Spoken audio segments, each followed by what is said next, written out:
Bueno, agradecerles enormemente la participación en este día tan lindo para hacer actividades al aire libre, que estén acá.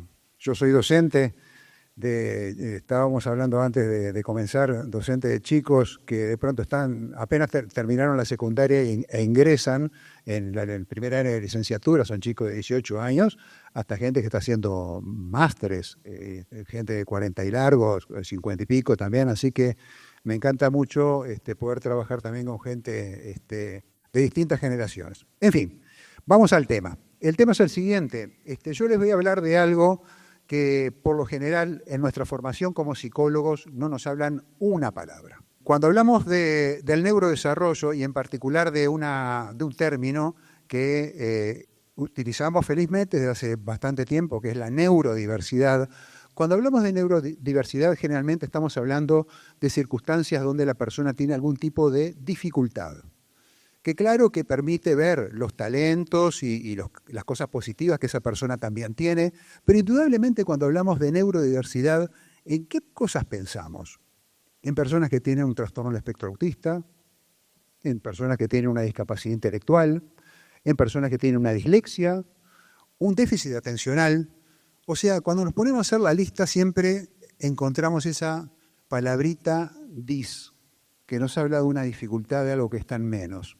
Y yo hoy les voy a hablar de una peculiaridad, de un tipo de neurodesarrollo especial, de otra cara de la neurodiversidad, que es la alta capacidad intelectual. Cuando hablamos de la alta capacidad intelectual, si decimos alta o baja, es algo que pretendemos medir. Para eso tenemos que definir claramente qué es la inteligencia. Les digo que no vamos a poder llegar a un consenso de lo que es la inteligencia, vamos a discrepar enormemente si pudiéramos discutir este tema, dado que la psicología hace más de 120 años que viene discutiendo qué es la inteligencia y todavía no nos hemos puesto de acuerdo. Al menos tenemos dos tipos grandes de bloques teóricos sobre la inteligencia. Una que habla de varias inteligencias y otro bloque teórico que habla de una sola inteligencia con expresión de distintos talentos. Politeísta, monoteísta, podríamos decirlo de una manera simple. En fin, no vamos a entrar en ese debate. A mí me interesan las teorías que llevan a una aplicación práctica. Adhiero a la idea de que las teorías, más allá de que sean correctas o incorrectas, tenemos que ponderar si son útiles o inútiles. Y algunas de ellas quedan muy bonitas en el papel, en el libro, donde lo leemos, y quedan hasta bonitas para dejar contento a mucha gente, pero realmente cuando queremos bajar a la realidad esa teoría y hacer una aplicabilidad directa en investigaciones en psicología, tenemos un problema enorme porque son teorías que carecen de un soporte teórico sólido. Yo parto de una concepción de la inteligencia general, con la expresión de distintos talentos. Desagregar en distintos talentos es también nuestra obligación.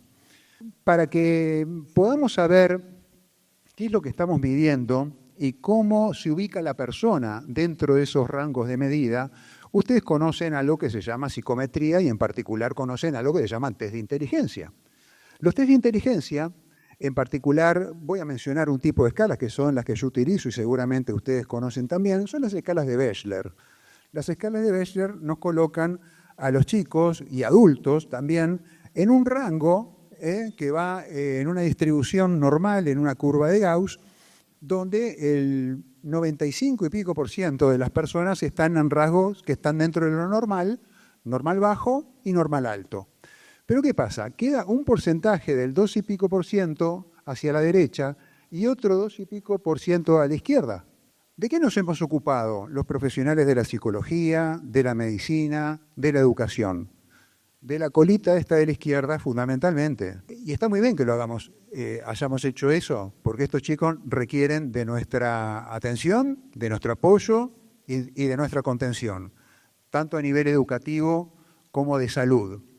Pero ¿qué pasa con aquella otra curva, aquel otro pedacito de curva, aquella colita que está hacia la derecha de la curva de Gauss? Prácticamente no se ha atendido. Y allí es donde están las personas con mayor capacidad intelectual. En particular, cuando hablamos de superdotación intelectual, hay un punto de corte en los test de inteligencia que es lograr un cociente intelectual de 130 o más, que coincide con un percentil 98. Eso significa, como ustedes saben, que ese puntaje ha superado al 98% de puntajes de otros chicos que pertenecen a la muestra en la cual este niño o este adulto está. Por esa razón, yo entiendo que para hablar a nivel clínico y a nivel de investigación de inteligencia y de estudios sobre la inteligencia, tenemos que acudir a herramientas que realmente sean válidas y confiables, que podamos compartir con claridad los datos obtenidos con la comunidad con la cual trabajamos, con la comunidad general y con la comunidad profesional específicamente. Sin embargo, la inteligencia en un nivel destacado quizás no haga que la persona logre demasiadas cosas en su vida, sino se acompañan también de otros aspectos, y ahí me parece que es donde entramos los psicólogos a tener un rol protagónico. Y uno diría, ¿por qué no vamos a entrar los psicólogos? Bueno, porque hasta el día de hoy la mayoría de los profesionales que han trabajado con esta población han sido profesionales de la educación, que está muy bien que eso haya sucedido, pero es insuficiente.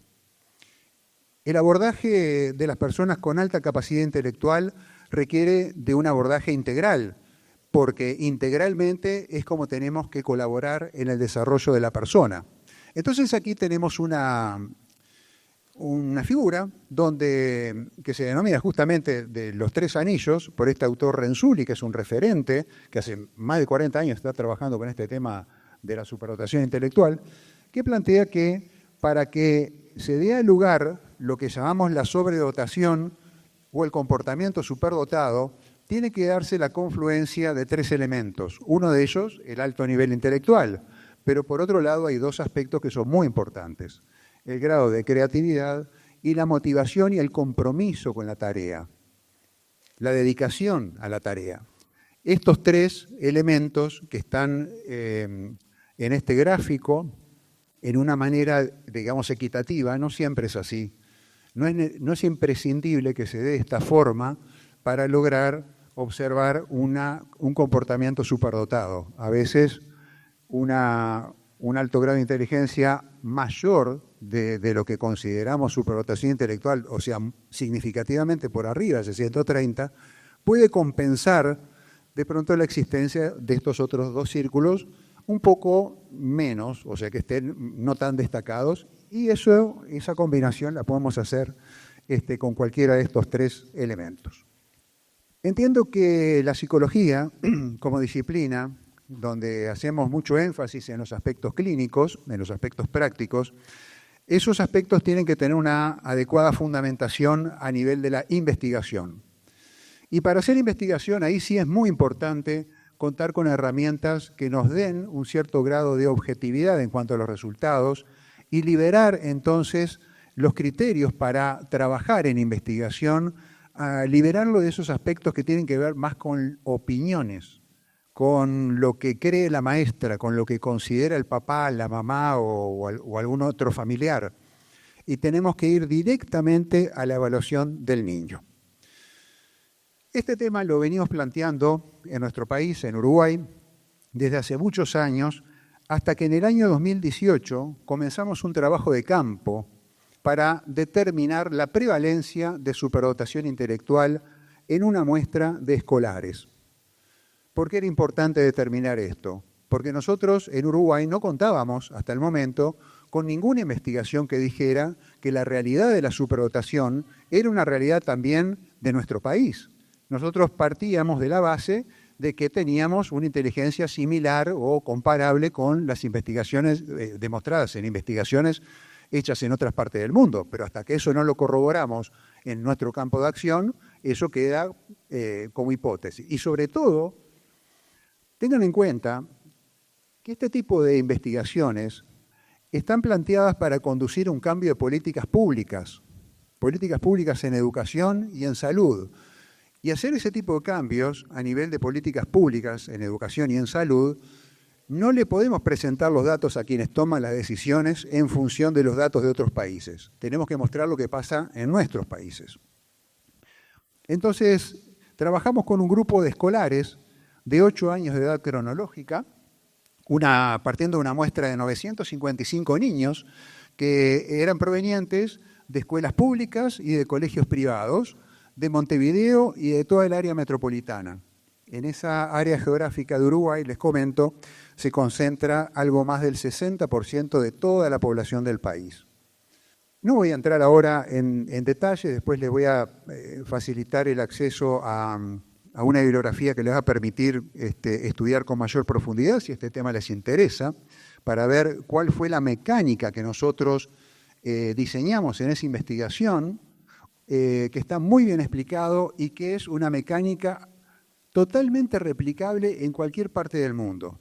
Está detallado paso a paso todo lo que hicimos y con herramientas que habitualmente trabajamos los psicólogos en cualquier parte del mundo. ¿Y qué encontramos? Encontramos una diferencia muy importante entre lo que es el porcentaje de los chicos con superdotación intelectual a nivel de las escuelas públicas en relación a lo que pasa con los colegios privados. En los públicos encontramos el 1.6% de chicos superdotados, chicos y chicas superdotados. Sin embargo, fíjense, en los privados, 5.7, 3 veces más. Un resultado que impacta, un resultado que de pronto no nos sorprendió a nosotros, nos impactó verlo realmente, porque hasta el momento era una suposición de que eso podía suceder, pero acá realmente vimos que es así. Y en este punto reflexionamos y decimos, bueno, esto es producto de que la educación pública es de menor calidad que la educación privada. Nosotros nos respondimos que no es así. Esto no es un problema de aula, esto es un problema que viene de la cuna. La inteligencia, ustedes saben, es una habilidad de alta complejidad que se va desarrollando en un contexto determinado en base a determinados sustentos constitucionales biológicos. Les voy adelantando que el cerebro de las personas superdotadas funciona diferente que el de las personas que son promedio. Eso está investigado en múltiples trabajos, tanto con niños como con adultos. Sin embargo, yendo a la ponderación general de la población, lo que encontramos es que la superdotación intelectual en la muestra que nosotros trabajamos, de esos 955 niños, de 8 años de edad cronológica, en la región geográfica que les comenté, es del 2.8%. Dijimos, bueno, eureka, encontramos la misma cantidad de superdotación intelectual que puede existir en cualquier otra parte del mundo que se haya hecho este tipo de investigaciones.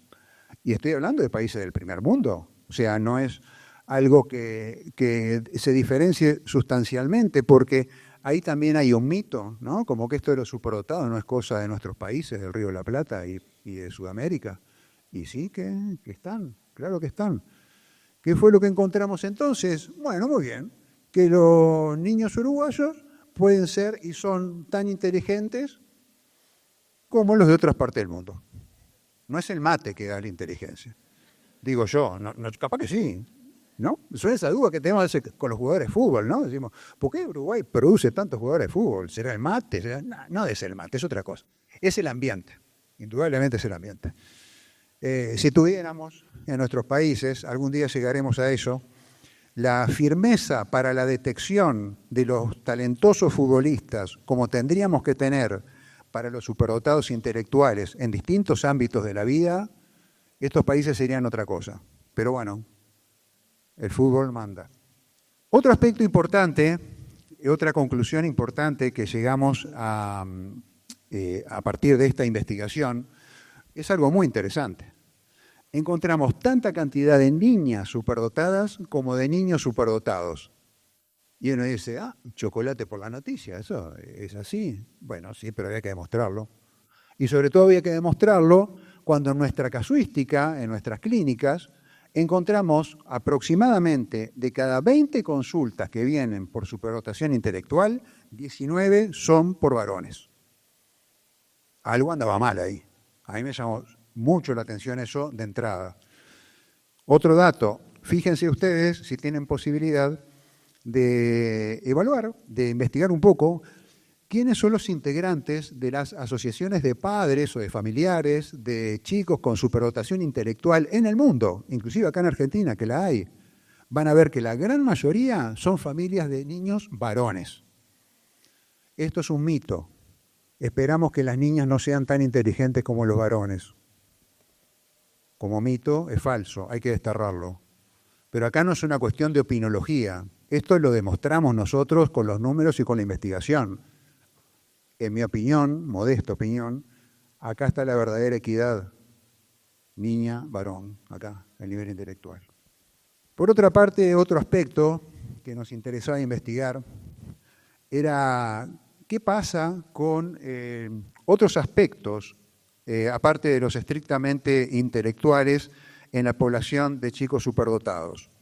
Entonces, pudimos convencer a las autoridades que nos avalaran esta investigación y soportaban y sostenían y empujaban esta investigación, que era la gente del Ministerio de Educación y Cultura en la anterior administración en nuestro país.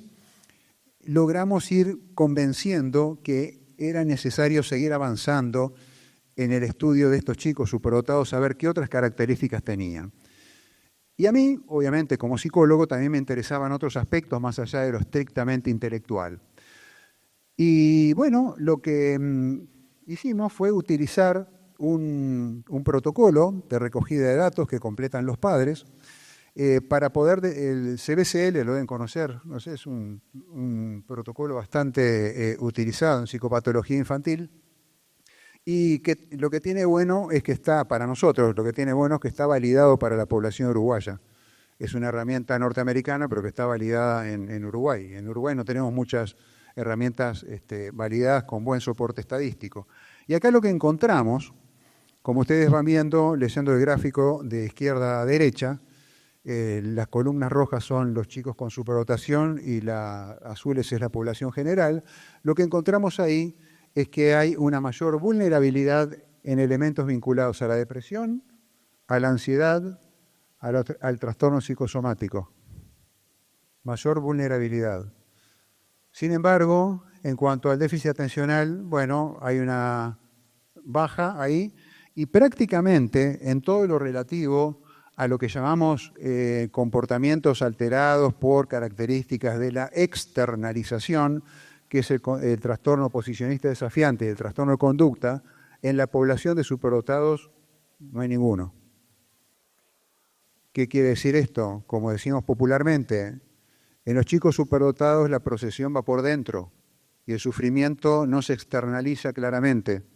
Importancia del psicólogo, pesquisando este tipo de cosas. Les quiero adelantar una cosa.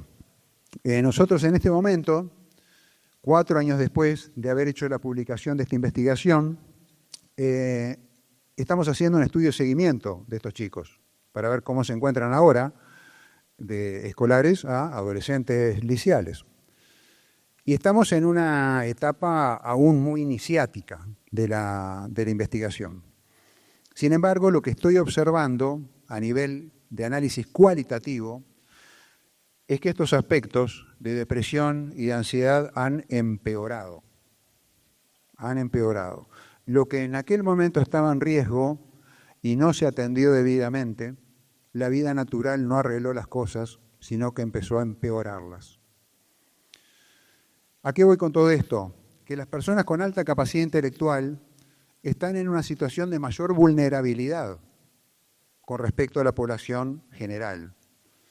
Esta es la tesis con la que obtuve mi grado de doctor en Ciencia de la Salud aquí en el Hospital Italiano. Acá, al que le interese, puede entrar, es de acceso libre, está en el repositorio de la Universidad del Hospital Italiano, Trovare, se llama el repositorio. Ahí van a encontrar y está muy detallado todos los pasos que hicimos, paso a paso, como para que cualquier equipo en Argentina o cualquier otra parte del mundo, si esto les interesa, puedan replicarlo, tomarlo como base para algo que es factible y que se puede concretar siempre y cuando tengamos los apoyos institucionales y los apoyos políticos. Estas cosas, si no cuentan con un apoyo, si no convencemos a los políticos que toman decisiones, que nos dan el acceso a entrar en las escuelas públicas, a los colegios privados, todo esto no lo hubiéramos podido hacer de ninguna manera, porque es una población que la vamos a encontrar solamente en las instituciones de educación. Entonces, ¿por qué la psicología es importante? Que a eso quería ir también con ustedes en esta charla. Sabemos que existen una serie de disincronías en los chicos más capaces. Una de ellas es la disincronía entre lo intelectual y lo psicosocial. Muchas veces decimos, bueno, pero María o Juan no deben ser tan superdotados como vienen a decirnos acá, porque si bien es muy inteligente para unas cosas, hace un berrinche terrible cuando se frustra o tiene un nivel de perfeccionismo que no lo puede tolerar, que no lo puede manejar y le genera una serie de trastornos con el entorno, ya sea con pares como con los docentes. Es normal que esto pase en las poblaciones de personas superdotadas. Hay una disincronía, hay un desbalance entre lo que es el desarrollo del intelectual, que suele estar promedialmente 2 años por arriba de lo esperado para su edad cronológica, versus su desarrollo psicosocial, la tolerancia a la frustración, las rabietas, dificultades en la autorregulación, en el autocontrol, que está por debajo de la edad cronológica. Entonces eso arma una distancia muy importante. Y aquí es muy importante el trabajo del psicólogo para colaborar en ¿qué? En que el desarrollo de estos chicos sea armónico. Otra disincronía con la que tienen que luchar estas personas es entre lo que es la oferta educativa, que como ustedes saben es para la media, para el pelotón, para el promedio, para el 70% que está dentro de los límites de la inteligencia normal, pero estos chicos que van más rápido y con un aprendizaje no solamente más rápido, sino de mayor complejidad, la oferta educativa que tenemos hoy no los acompaña. Tienen necesidades educativas especiales. No sé si ustedes llegaron a ver una película que se llama Una flor en el barro. ¿A alguien le suena? ¿Nadie levanta la mano? ¿No? Una. Vamos arriba. Sí. Una flor en el barro, que trabaja el hijo de Francella. Sí. Excelente película a quien le interese esto. Tuvimos la ocasión en el mes de junio de este año, gracias al apoyo que nos dio la Universidad de Montevideo, de organizar una jornada donde invitamos a Nicolás Tuoso, que es el director de la película, y armamos una actividad muy bonita, muy linda, donde vimos la película y después, bueno, pudimos participar, opinar, y había un auditorio muy, muy numeroso también, para poner arriba de la mesa una película que la tendrían que ver todos los profesionales de la educación, todos los psicólogos que nos dedicamos a trabajar con niños, todas las directoras de colegio, todas las autoridades de la educación, porque muestra con mucha claridad qué es lo que sucede, sobre todo en las situaciones de superdotación intelectual de chicos y chicas con carencias socioeconómicas, socioculturales, que crecen en un contexto desfavorecido y lo que no se estimula, ¿qué pasa? Y bueno, termina perdiéndose o quedando más apagado. Y ahí vemos una historia que toca realmente el corazón, es muy emotiva esa película, muy, muy bonita, muy buena película, además muy entretenida, que les recomiendo que la vean si este tema les interesa, es muy, muy llevadera. Entonces, de vuelta, ¿por qué es importante que los psicólogos trabajemos en esto? Yo soy de la idea de que la superdotación intelectual es un tema de alta complejidad y de un enorme interés, no solamente para el desarrollo personal, que tienen todo el derecho del mundo estos chicos de recibir la educación acorde a sus capacidades, porque eso todo lo decimos, pero no sé a la hora de hacerlo, si eso lo concretamos, sino que también son un enorme capital para nuestras sociedades. Estamos perdiendo talentos por no desarrollarlos adecuadamente y a veces no solo no desarrollarlos, sino directamente no estimularlos, castigarlos. ¿Se acuerdan del mito del lecho de Procusto? Aquel bandido que agarraba a sus víctimas y las ponía en un lecho, en una cama, y si quedaban muy cortitos, agarraba unas cadenas y los estiraba, tortura terrible. Y lo que se les salían los pies del lecho de la cama, ¿qué hacían? Se lo cortaban. Eso es lo que estamos haciendo muchas veces. Claro, queda duro el ejemplo, ya sé, pero es lo que estamos haciendo. Estamos cercenando y diciendo, vos seguí el tren, vos quedate a la velocidad del pelotón. ¿Qué hubiera pasado si a Messi le hubieran dicho cuando era chiquito, che, pará, Lío, no hagas tantos goles? Tus compañeros se van a poner mal, los haces sentir mal, Lío, por favor, pasá la pelota, errate algún tiro libre de vez en cuando. Bueno, eso con los futbolistas no lo hacemos.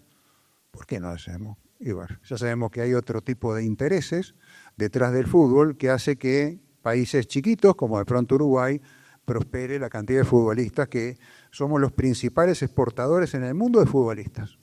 Uruguay es el país que tiene más futbolistas jugando en el exterior por millón de habitantes, mucho más que Brasil. Entonces, volviendo a este tema, les comentaba la mayor vulnerabilidad de elementos depresivos y ansiosos que tienen estos chicos. El perfeccionismo los liquida. Los liquida porque hasta que las cosas no quedan estrictamente como es su modelo mental, porque ya sabemos, entre el modelo mental y la realidad hay una distancia enorme, pero las personas superdotadas eso parece como que no lo entendieran. Parece como que lo que se formula acá tiene que plasmarse claramente. Y si no lo logran plasmar igualito a la idea, igualito al plan mental, no sirven para nada. Es un fracaso. Y lo mismo sucede a nivel de estudios, porque estos chicos van avanzando en la primaria, inclusive buena parte de la secundaria, sin mayor esfuerzo. Van adelante, pero ¿qué pasa? Después llega un momento que la cancha se termina y hay que empezar a trabajar, hay que sentarse a estudiar. Hay cosas que no entienden cuando están en los últimos años de la secundaria, ni que hablar en la universidad, si es que siguen estudios universitarios. Entonces, cuando llegan a ese punto, ¿qué les sucede? Soy un tronco bárbaro, no sirvo para estudiar, voy a largar todo. Y largan, abandonan, porque es la primera vez, allá cuando tienen 16, 17, 18 años, que se encuentran en la situación que para seguir avanzando necesitan un esfuerzo que no habían hecho hasta el momento. Otro aspecto muy importante a tener en cuenta en nuestra profesión, acompañarlos en eso. Las sobreexcitabilidades. Las sobreexcitabilidades las conocemos muy frecuentemente en chicos con el trastorno del espectro autista, ¿no? Que tienen un umbral muy bajo para lo auditivo, para lo visual, para lo táctil, inclusive les molestan las etiquetas de la remera, etcétera. Estos chicos a veces empiezan haciéndoles un diagnóstico erróneo de trastorno de espectro autista, porque como presentan sobreexcitabilidades, como los chicos con autismo, dicen, entonces si tienen sobreexcitabilidad, tienen autismo. Error garrafal. Las sobreexcitabilidades están estudiadas desde hace 60, 80 años atrás, y sabemos que son características que presentan distintas poblaciones de personas. Y los chicos con superdotación intelectual tienen sobreexcitabilidad de distinto tipo, las sensoriales, que era esta que estamos hablando, pero también tienen una sobreexcitabilidad emocional. Y esa sobreexcitabilidad emocional los lleva ¿a qué? A dos cosas. Una, a sufrir enormemente cuando hay una frustración determinada, y a otra, a emocionarse positivamente de una manera explosiva cuando pasa algo bonito. Tienen sensibilidades sociales que no tienen la mayoría de los chicos. Son estos chiquilines que pasan al costado de una persona que está viviendo en la calle y se paran a observar esa situación y empiezan a preguntarle a los padres, ¿por qué este señor está acá? Estoy hablando de niños de 4 o 5 años. ¿Por qué este señor está acá? ¿No tiene amigos? ¿Por qué vive en la calle? ¿No tiene familia? ¿Por qué está pasando hambre? ¿Por qué está pasando frío? Cuando sabemos que la mayoría de los chicos, por una cuestión infantil, pasan por ahí y hasta el padre se da, acá, no te pares. No se cuestionan.